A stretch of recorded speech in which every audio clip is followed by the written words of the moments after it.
এই হচ্ছে আমাদের যে মানচিত্র, ভারতের মানচিত্রে বাংলাদেশ একেবারে ভারতের একটা জায়গায়, ভারতের কোলের মধ্যে বসে রয়েছে। তো এই জায়গা থেকে আমরা দেখতে পাচ্ছি রিসেন্ট যে আপডেটগুলো আমরা দেখতে পাচ্ছি, কি দেখলাম আমরা দেখতে পেলাম, যিনি পাকিস্তানি জেনারেল শামশাদ তিনি এসেছিলেন, তার সামনে ওই আর্ট অফ ট্রায়াম্প একটা বই তুলে দিলেন মোহাম্মদ ইউনুস, বাংলাদেশ নিউ ডন। হ্যাঁ, নিউ ডন এরকম ভাবে দেখানোর চেষ্টা করা হচ্ছে।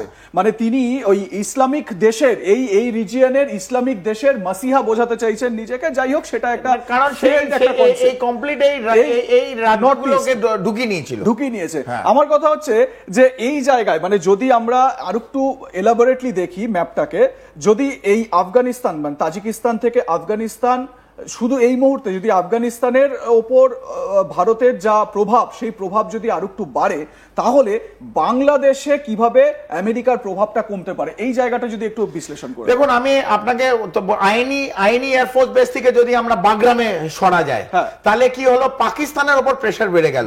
এখন বাংলাদেশে যে হনুমানের মতন লাফাচ্ছে অথবা খরগোশের মতন যে বিভিন্ন জায়গায় ঘুরে বেড়াচ্ছে, কারা ঘুরছে? এই যে আপনি নাম নিলেন, ওদের chairman joint chief of staff এই জেনারেল মির্জা এই গেছিল বাংলাদেশে, তাদের আইএসআই এর একটা বড় এলিমেন্ট বাংলাদেশে ঘুরছে।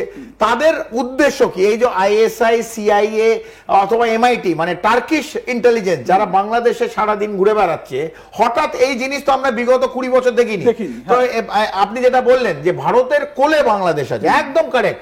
ভারত বাংলাদেশকে একদম নিজের ছোট বাচ্চার মতনই দেখতো, জন্ম দিয়েছে, ভালোবাসতো, প্রগতির দিকে এগিয়ে যাচ্ছে, তাদের যা সাপোর্ট ভারত দিত।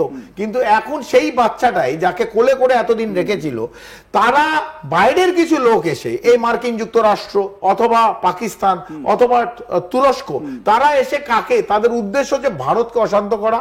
এই যে নর্থ ইস্টার্ন স্টেট যতগুলো আছে, মেঘালয়, আসাম, নাগাল্যান্ড, মণিপুর, মিজোরাম, অরুণাচল, এইগুলোকে কেটে দেওয়া, এগুলোকে ভাঙা, এগুলোকে অশান্ত করা, এগুলোকে ভাগ করে দেওয়া, সেটা কি ভারত বসে বসে দেখবে? নিশ্চিতভাবে দেখবে না।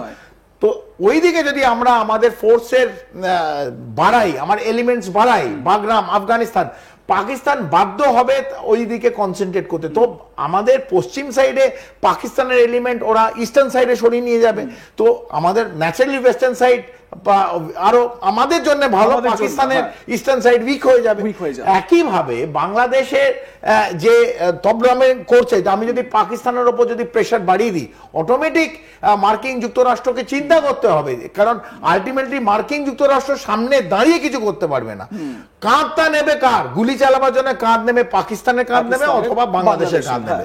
সেই কাঁধটা যদি চলে যায় এবং এই এলিমেন্টগুলো যে রোহিঙ্গা যেগুলো আছে যাদের দিয়ে ইউজ করছে, এই ডিফারেন্ট আরাকান আর্মি অথবা এই ডিফারেন্ট ফোর্সেস, উলফা যাদের ক্যাম্প আছে, এনএসসিএন যাদের ক্যাম্প আছে মায়ানমারে, সেই ক্যাম্পগুলো তাদের তো ইউজ করবে। যদি সেই পুরো সাপোর্টটা মার্কিন যুক্তরাষ্ট্র চলে যায়, যদি পাকিস্তান এবং বাংলাদেশ সরে যায়, তাহলে মার্কিন যুক্তরাষ্ট্র কি করবে? তাকেও সরতে হবে। তো আলটিমেটলি তুমি যদি এখানে আমি আরো সহজ ভাষায় বলি স্বপন, আপনি যদি ভালো সুইমিং জানেন, আপনি ভালো দুর্ধর্ষ সুইমার, তো ভারত আপনার সঙ্গে সুইমিং এ কন্টেস্ট করবে না। ভারত আপনাকে ওইটাই কন্টেস্ট করবে যেটা আপনি খেলতে পারেন না। আপনাকে নিয়ে আসবে টেনিস কোর্টে। টেনিস কোর্টে আপনি জীবনে টেনিস র্যাকেট ধরেনি, আপনি সুইমিং ভালো করেন, কিন্তু আপনাকে আমি নিয়ে আসবো আমার টেনিস কোর্টে। আপনি টেনিস নিয়ে বল নিয়ে কোন দিকে যাবে বুঝতে পারবেন না। তো আমি অলওয়েজ ট্রাই করব আমার স্ট্র্যাটেজিক ট্যাকটিক যে আপনি যেটা ভালো সেটার থেকে সরিয়ে আমি যেটা ভালো সেখানে আপনাকে আমি অ্যাট্রাক্ট করে টেনে আনবো। সেইটাই করবে ভারত যখন দেখবে যে বাংলাদেশ এখানে প্রেসার বাড়াবে। কার মাধ্যমে? মার্কিন যুক্তরাষ্ট্র বাড়াবে। সেই দরকার যখন হবে ঠিক জায়গা মতন তারা ওই প্রেসার ভালভটা খুলে দেবে, অটোমেটিক তাদের সেই জায়গাটা চলে যাবে। ঠিক, এবং এই জায়গা থেকে মানে এই জিওপলিটিক্স ব্যাপারটা এত সুন্দর এবং এই নিয়ে আলোচনা যত করা যায় তত। এবং আরেকটা ভুলে গেলাম স্বপন, আমি জাস্ট একটা অ্যাড করব, জাস্ট 2 মিনিটস, মানে 2 সেকেন্ড। একটা যে আমাদের চিকেন নেক নিয়ে সেনসিটিভিটি অনেক বারবার বলা হয়, 22 কিলোমিটার, 60/120 কিলোমিটার, সবচেয়ে ছোট জায়গাটা 22 কিলোমিটার। এই যে শিলিগুড়ি করিডোর অথবা চিকেন নেক, মুরগির গলা যেটা বারবার বলছে নাকি সবাই এসে চিপে দেবে, এবং সেই তার আশেপাশে বিভিন্ন ফোর্সেস বেস তৈরি করছে বাংলাদেশ, সেটা যদি করতে থাকে বিশেষ করে লালমনিরহাট এই এরিয়াটায়, তো বাংলাদেশের মনে রাখা উচিত বাংলাদেশেরও দুটো চিকেন নেক আছে।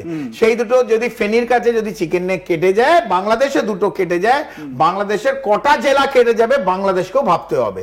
ভারতকে যদি বেশি এই ভারতের যে শিলিগুড়ি করিডোর চিকেন নেক্স নিয়ে বারবার কথা হয়, ভারতও জানে বাংলাদেশের কটা চিকেন নেক আছে, ওদের দুটো আছে।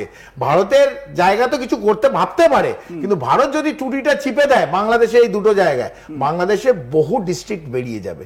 আমি নিশ্চিতভাবে চাই না যে বাংলাদেশকে এইভাবে গলা বন্ধ। আপনি আগেও বলেছেন যে 7 সিস্টার্স সেটা বেড়ে 9 সিস্টার্সও হয়ে যেতে পারে। একদম। এবং এই জায়গা থেকে আমরা একটু উপরের দিকে যাই, তার কারণ যে আমি জিওপলিটিক্সের কথা বলছিলাম, এই জায়গা থেকে দাঁড়িয়ে এই মুহূর্তে আমরা যদি সিনারিওটা দেখি, তাহলে ভারতের সঙ্গে চীনের একটা সম্পর্ক আমি বলবো না যে খুব ভালো, কিন্তু এসসিও খুব খারাপও না। এসসিওতে যাওয়ার পর মোদি, শি জিনপিং এবং পুতিন এই তিনজনের দোস্তি দেখার পর বা ওই ছবি দেখার পর বলা যেতে পারে সিচুয়েশনটা একটু ঠিকঠাক। কিন্তু অনেকেই বলছেন যে চীনকে পুরোপুরি বিশ্বাস করাটাও ঠিক হবে না। কিন্তু আমরা এই মুহূর্তে দেখতে পাচ্ছি চীন কিন্তু সবকিছু অবজার্ভ করছে। এবারে যদি আরেকটু ওপরে যাই, এই হচ্ছে আমাদের ভারতের ওপরে চীন, এবারে তার উপরে আবার রাশিয়া, যার সঙ্গে ভারতের ভীষণ রকম বন্ধুত্ব। এবং আমরা যদি ব্যবসায়িক জায়গা থেকে বলি, ভারত যে পরিমাণ তেল রাশিয়ার থেকে কিনছে, এই মুহূর্তে রাশিয়া ভারতের কাছে ধন্য। তো সেই জায়গায় যদি কোনো সময় কোনো একটা পয়েন্টে ভারতের এই বাগরাম এয়ারবেস বলুন, কাবুল বলুন, আফগানিস্তান তালেবানের সঙ্গে সম্পর্ক বলুন, এইটা নিয়ে চীনের যদি মাথা ব্যথা দেখা দেয়, চীন যদি কোনো হারকাত করে, তাহলে রাশিয়া কি ভারতের সাপোর্টে আসবে? এই রকম জায়গা কি তৈরি হবে? দেখুন, ফার্স্ট অফ অল চীন এই ইমিডিয়েটলি ওরা যে একটা ডেভেলপড নেশনের দিকে এগিয়ে যাচ্ছে, আমেরিকার সঙ্গে টক্কর নিচ্ছে, ওরা কোনো এই দীর্ঘতম লড়াইয়ের মধ্যে যাবে না। ওরা যেটা যেতে পারে হচ্ছে এই যে বর্ডার ডিসক্রিমিনেশন, ভারতকে ডিস্টার্ব করা, ভারতের যে এগিয়ে যাচ্ছে ফাইন্যান্সিয়ালি, ভারত সেই অর্থনীতিকে যদি ভাঙতে পারে, সেটা হয়তো চীন চাইতে পারে। কিন্তু চায়না এবং ইন্ডিয়ার যেটা 1962 সালে আমরা দেখেছি, আবার যদি আপনি বলেন সেটা রিঅকারেন্স আবার যদি হয়, সেটা আমি অন্তত আমার ওপিনিয়ন, পার্সোনাল ওপিনিয়ন, আমি সেটা দেখছি না। হ্যাঁ, অরুণাচল প্রদেশে আমরা ইতিমধ্যে জানতে পেরেছি, অরুণাচল প্রদেশের ঠিক 70, 80, 90 কিলোমিটার দূরে তিবেতের ওইখানে যেটা ওরা চিন্তা করে, সেখানে কিন্তু ওরা একটা এয়ারফোর্স বেস তৈরি করছে। ওখানে আমরা CH-4 যে ড্রোন, সেটাও আমরা দেখতে পেরেছি। অরুণাচল প্রদেশ আপনি যদি বার করতে পারেন, ঠিক অরুণাচল প্রদেশের অ্যাক্রস, অরুণাচল প্রদেশের জাস্ট অ্যাক্রস, তাওয়াং থেকে আপনি ধরে নিন near about 40 to 50 kilometre or 80 kilometre ওরা একটা এয়ারফোর্স বেস বানাচ্ছে। টিংরি বলে একটা জায়গা, সেখানেও একটা এয়ারফোর্স বেস বানাচ্ছে। তো চীন ভাবে যে কমপ্লিট অরুণাচল ম্যাকমোহন লাইনটা ওরা মানে না, এবং কমপ্লিট অরুণাচল প্রদেশ তাদের নিজেদের তিবেতের অংশ ভাবতেই পারে। অনেকে অনেক রকম ভাবে, সেটা ওদের চিন্তাধারা, যেমন বাংলাদেশ ভাবে, চীনও ভাবতে পারে। কিন্তু চীন, আবার বলছি, ডাইরেক্ট কনফ্রন্টেশন, বর্ডার ডিসক্রিমিনেশন হতে পারে, অরুণাচল প্রদেশেও হবে, লে লাদাখেও হবে, আরো হবে।